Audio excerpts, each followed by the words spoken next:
Isso eu digo agora, antes que aconteça, para que quando acontecer, vocês creiam.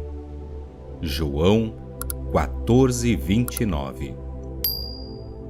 Muitas pessoas, incluindo eu mesmo, temos observado eventos antes que eles aconteçam, isto é, antes que ocorram neste mundo tridimensional.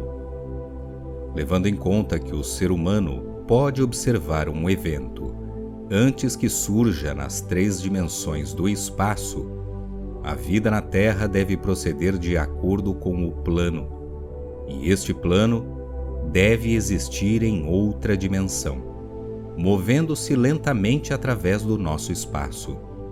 Se os eventos visualizados não estavam neste mundo quando foram observados, então, para que seja perfeitamente lógico, eles devem ter habitado fora deste mundo, e o que quer tenha sido visto lá, antes que surgisse aqui, deve ser pré-determinado, a partir do ponto de vista do ser humano desperto em um mundo tridimensional. Então surge a pergunta: somos capazes de alterar nosso futuro? Meu objetivo neste trabalho é indicar as possibilidades inerentes aos homens e mulheres, mostrar que eles podem alterar seu futuro, mas uma vez alterado, formam uma nova sequência determinista a partir do ponto de interferência, um futuro que será consistente com a alteração.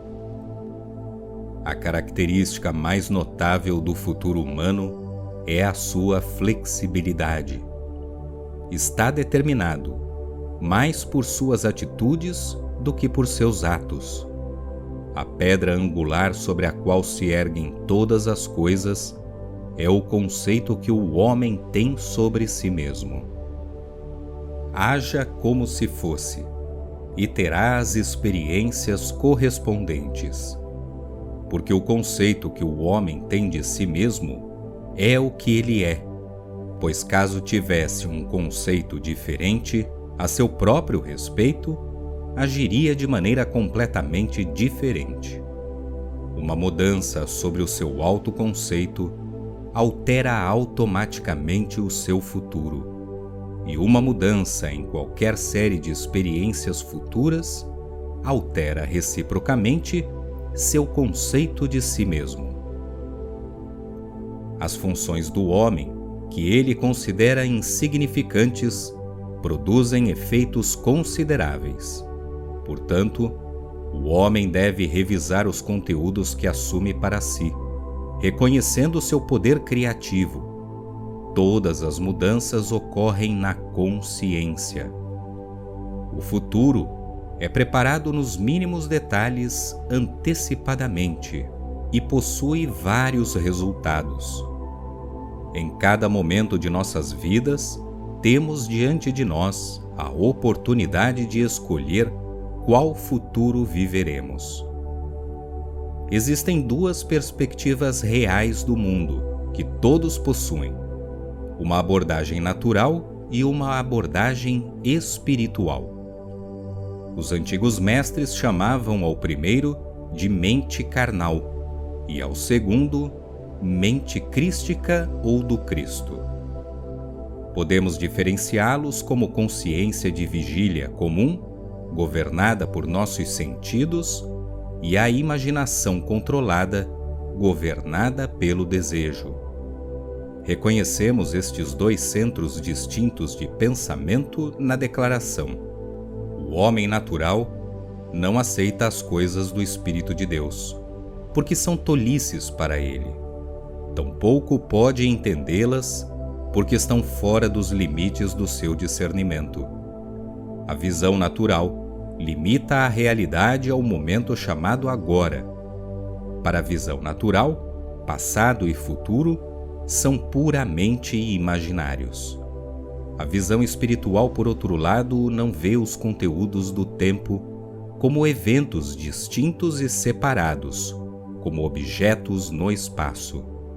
Passado e futuro são um todo presente para a visão espiritual. O que é mental e subjetivo para o homem natural é concreto e objetivo para o homem espiritual. O hábito de ver apenas o que nossos sentidos permitem nos deixa totalmente cegos para o que, de outra maneira, poderíamos ver. Para cultivar a faculdade de ver o invisível, primeiro devemos separar deliberadamente nossas mentes da evidência dos sentidos e focar nossa atenção em um estado invisível, sentindo-o mentalmente e percebendo-o até que tenha todas as características de realidade. O pensamento sério e concentrado, focado em uma direção em particular, exclui outras sensações e faz com que desapareçam. Temos de nos concentrar no estado desejado para sermos capazes de vê-lo.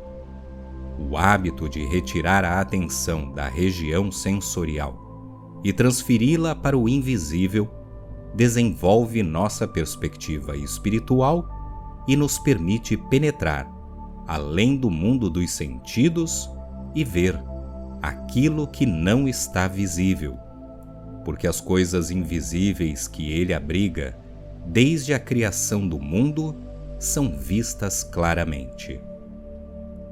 Esta visão é completamente independente das faculdades naturais. Abra e apure-a. Sem ela, estas instruções são inúteis, porque as coisas do espírito são compreendidas espiritualmente. Um pouco de prática nos convencerá que podemos, controlando nossa imaginação, remodelar nosso futuro em harmonia com o nosso desejo. O desejo é a fonte principal da ação. Não poderíamos mover um único dedo sem que tivéssemos o desejo de fazê-lo. Não importa o que façamos, seguimos atualmente o desejo que domina nossas mentes. Quando rompemos com um hábito, nosso desejo de romper com ele é superior ao de continuarmos com ele. Os desejos que nos impulsionam à ação são aqueles mantidos sob nossa atenção. Um desejo nada mais é do que uma consciência de algo que nos falta ou que precisamos para tornar nossa vida mais feliz. Os desejos sempre carregam algum ganho pessoal à vista. Quanto maior o ganho esperado, maior será o desejo. Não há um desejo absolutamente desinteressado. Onde não há nada a ganhar, não existe desejo, e, consequentemente, não há ação alguma. O homem espiritual fala ao homem natural através da linguagem do desejo. A chave para progredir na vida e para a realização dos sonhos está na pronta obediência à sua voz. Essa obediência sem vacilação à voz do homem espiritual é a aceitação imediata do desejo realizado. Desejar um estado é tê-lo. Como disse Pascal, não me haveria buscado se já não tivesse me encontrado. O homem, ao assumir o sentimento do desejo cumprido, vivendo e agindo a partir desta convicção, altera o futuro em harmonia com a sua assunção. As assunções ou aceitações despertam aquilo que afirmam. Tão prontamente quanto a assume a sensação do desejo realizado, seu ser quadridimensional encontra os meios para alcançar esse fim. Descobre métodos para a sua realização. Não conheço uma definição mais clara dos meios através dos quais realizamos nossos desejos do que experimentar na imaginação o que experimentaríamos na carne se tivéssemos alcançado o nosso objetivo. Esta experiência do fim produzirá os meios. Com sua perspectiva mais ampla, o ser quadridimensional constrói os meios necessários para a realização do objetivo aceito. A mente indisciplinada tem dificuldade para assumir um estado que é negado pelos sentidos. Aqui, há uma técnica que facilita a vivência de eventos antes que eles ocorram, para chamar as coisas que não se veem como se já fossem. As pessoas têm o hábito de desprezar a importância das coisas simples. Porém, essa fórmula simples para mudar o futuro foi descoberta depois de anos de busca e experimentação. O primeiro passo para mudar o futuro é o desejo. É definir seu objetivo. Saber definitivamente aquilo que quer. Em segundo lugar, construa um evento que você acredita que aconteceria depois da realização do seu desejo. Um evento que implica no cumprimento daquilo que se deseja.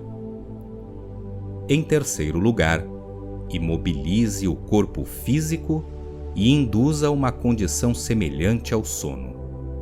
Deite-se em sua cama ou posicione-se relaxado em uma poltrona e imagine que está com sono.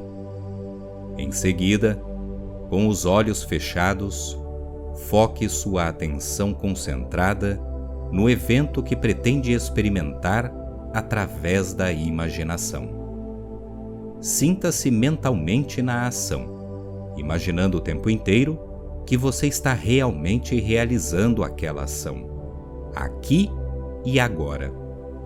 Você sempre deve participar da ação imaginada, não meramente estar atrás observando, mas sentir que realmente está participando da cena, a fim de produzir em seu interior a sensação de realidade sobre aquele evento imaginado. É importante lembrar sempre que a ação proposta deve ser algo que proceda à realização do desejo realizado, e, além disso, deve sentir toda a intensidade do evento com as mesmas características da realidade. Por exemplo, suponhamos que você queira uma promoção no trabalho. Ser parabenizado seria um evento que aconteceria depois do cumprimento do seu desejo. Depois de ter escolhido uma ação como esta para experimentar na imaginação, você deve se colocar numa posição física relaxada e imobilizada. Induzir um estado similar ao do sono, um estado de sonolência, mas onde ainda é capaz de controlar a direção dos seus pensamentos, um estado de atenção sem esforço. Agora, imagine que um amigo está diante de você. Ele estende sua mão imaginária para cumprimentá-lo. Sinta que o toque é sólido e real. Mantenha uma conversa imaginária com ele, que seja harmônica com a ação proposta. Não se visualize à distância, em um ponto no espaço ou do tempo, sendo felicitado pela promoção. Faça isso a partir da sua própria perspectiva, aqui e agora. O evento futuro é apenas uma realidade agora em um mundo dimensionalmente maior e, curiosamente, o agora em um mundo dimensionalmente maior é equivalente ao aqui e agora no espaço tridimensional normal da vida cotidiana. A diferença entre sentir a si mesmo em ação, aqui e agora, e observar-se em ação como se estivesse assistindo a um filme cinematográfico, é a diferença entre o êxito e o fracasso.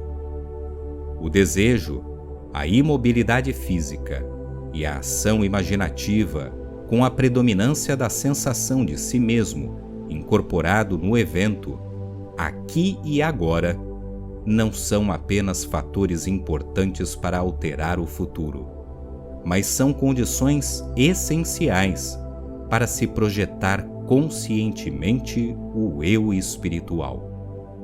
Sim, quando o corpo físico está imóvel, nos voltamos para a ideia de realizar algo e imaginamos que estamos fazendo isso aqui e agora.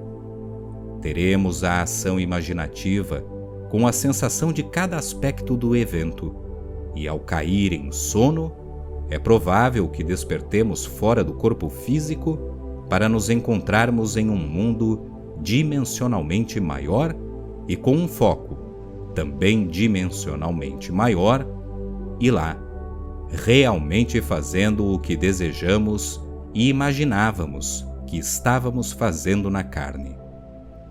Quer despertemos ou não neste outro universo, certo é que estamos realizando a ação no mundo da quarta dimensão, onde recriaremos o futuro para ser vivido aqui, na terceira dimensão. A experiência me ensinou a escolher a ação imaginativa, condensando a ideia que será objeto da nossa meditação em um só ato, o qual deverá ser repetido várias vezes consecutivas, até que desperte o sentimento da realidade. Caso contrário, a atenção se difundirá ao longo do caminho para uma grande variedade de imagens associadas ao evento. Em poucos segundos, elas nos levarão a centenas de quilômetros de distância do nosso objetivo e em determinado ponto do espaço, e a anos-luz em determinado ponto do tempo. Assim, se decidimos, por exemplo, que a ação implicará subir uma escadaria por um determinado lado da escada em particular, posto que é provável que por ele subamos na realização do desejo, então devemos restringir a ação para subir deste lado específico. Se nossa atenção se desviar, devemos voltar à tarefa de subir a escada daquela maneira e seguir fazendo isso até que a ação imaginada tenha toda a solidez e distinção da realidade. A ideia deve se manter no campo de apresentação sem nenhum esforço de nossa parte. Devemos, com um mínimo esforço, impregnar a mente com a sensação do desejo cumprido. A sonolência favorece a mudança, porque propicia a atenção sem esforço, mas não deve ser levada à condição de sono, quando não podemos controlar os movimentos da nossa atenção, e sim um grau moderado de sonolência, em que ainda somos capazes de dirigir os pensamentos. Outra maneira eficaz de encarnar um desejo é assumir a sensação do desejo realizado e, em seguida, em um estado relaxado e sonolento, repetir várias vezes, como uma canção de ninar, qualquer frase curta que implique a realização do nosso desejo, como, por exemplo, obrigado, como nos dirigimos a um poder superior em gratidão por ter realizado algo em nossa vida. Experimente a imaginação com todas as características da realidade, que seria experimentada na carne se o objetivo tivesse se realizado, e o encontrará fisicamente, no tempo e no espaço, tal como provado na imaginação.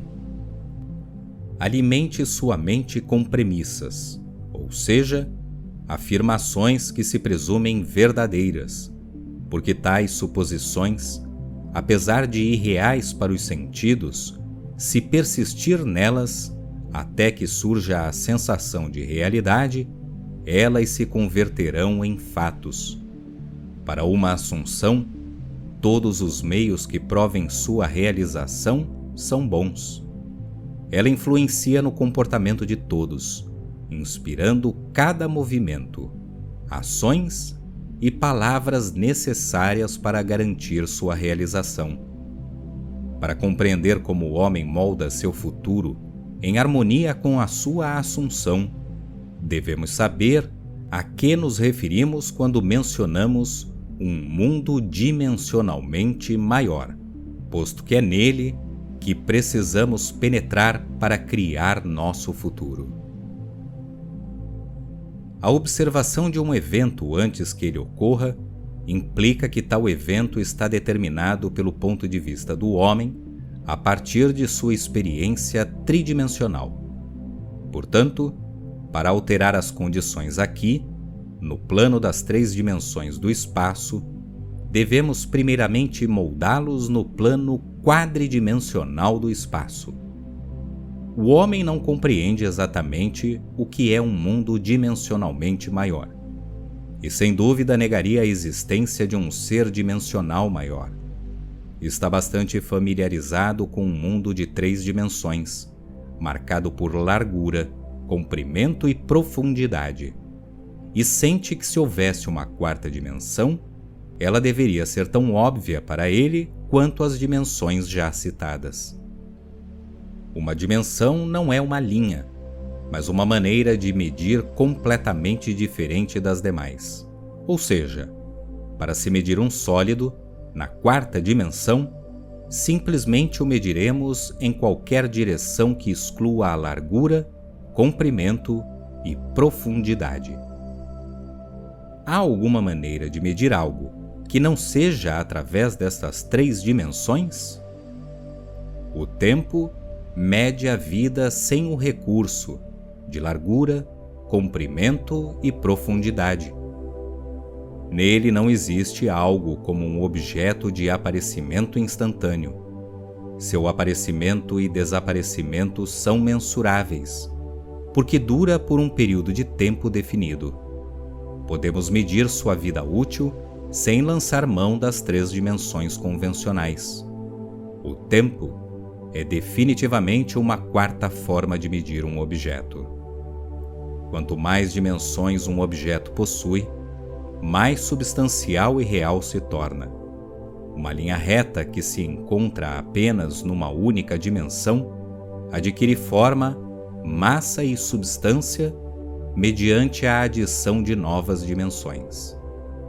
Que nova qualidade daria o tempo, a 4ª dimensão, que é tão imensamente superior aos sólidos, como são os sólidos para a superfície e estas para as linhas.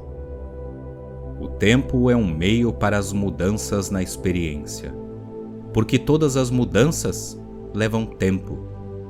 A nova qualidade é a mutabilidade. Observe que se partindo um sólido em sua transversal, teremos uma superfície. Dividindo sua superfície, encontraremos uma linha, a qual dividida, chegaremos a um ponto. Isso significa que um ponto não é nada mais do que uma divisão transversal de uma linha, que por sua vez é parte transversal de uma superfície, a qual, portanto, é a parte transversal de um sólido. Isto nos leva a uma conclusão lógica de que tudo é apenas um fragmento transversal de um objeto de 4 dimensões. Não podemos evitar a inferência de que todos os objetos tridimensionais são apenas divisões transversais de corpos quadridimensionais. Isto significa que quando me encontro com você, me encontro como uma visão transversal do eu de 4 dimensões, que possui uma parte que não pode ser vista. Para que se possa ver o eu de 4 dimensões, deve-se ver cada secção transversal dos momentos de vida, desde o nascimento até a morte, vendo-as a todas como coexistentes. O enfoque deveria abranger toda a gama de impressões sensoriais que se é capaz de experimentar na Terra, além de outras que possam ser encontradas. Não devem ser vistas na ordem em que ocorrem, mas como um todo presente, pois como a mudança é a característica da 4ª dimensão, elas devem ser contempladas em um estado de fluxo como um todo vivo e animado. Se tivermos isto claramente e explícito em nossas mentes, o que significa para nós este mundo tridimensional? Significa que se podemos avançar no tempo, é possível modificá-lo como desejamos. Este mundo que acreditamos ser tão sólido e real é a sombra da qual e além da qual podemos transitar em qualquer momento.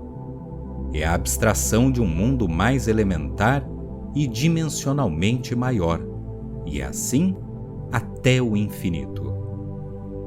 O absoluto é inalcançável, por qualquer meio ou análise, não importa quantas dimensões adicionemos ao mundo.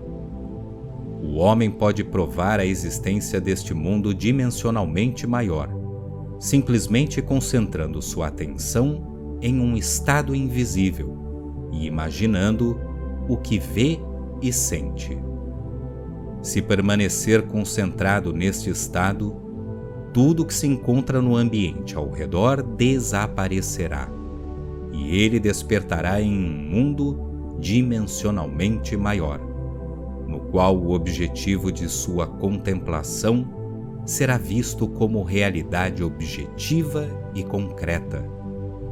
Intuitivamente, perceberá que, abstraindo seus pensamentos deste mundo dimensionalmente maior, recuando ainda mais em sua mente, alcançaria sua externalização no tempo através da expansão do espaço. Os cientistas algum dia explicarão por que o universo opera nessa série, e mais importante, na prática de como usamos este universo serial para mudar o futuro. Para nós, que já conhecemos a mecânica, a fim de mudarmos o futuro, precisamos nos ocupar de dois mundos desta série infinita: o mundo que conhecemos por nossos sentidos físicos e aquele que percebemos independentemente deles.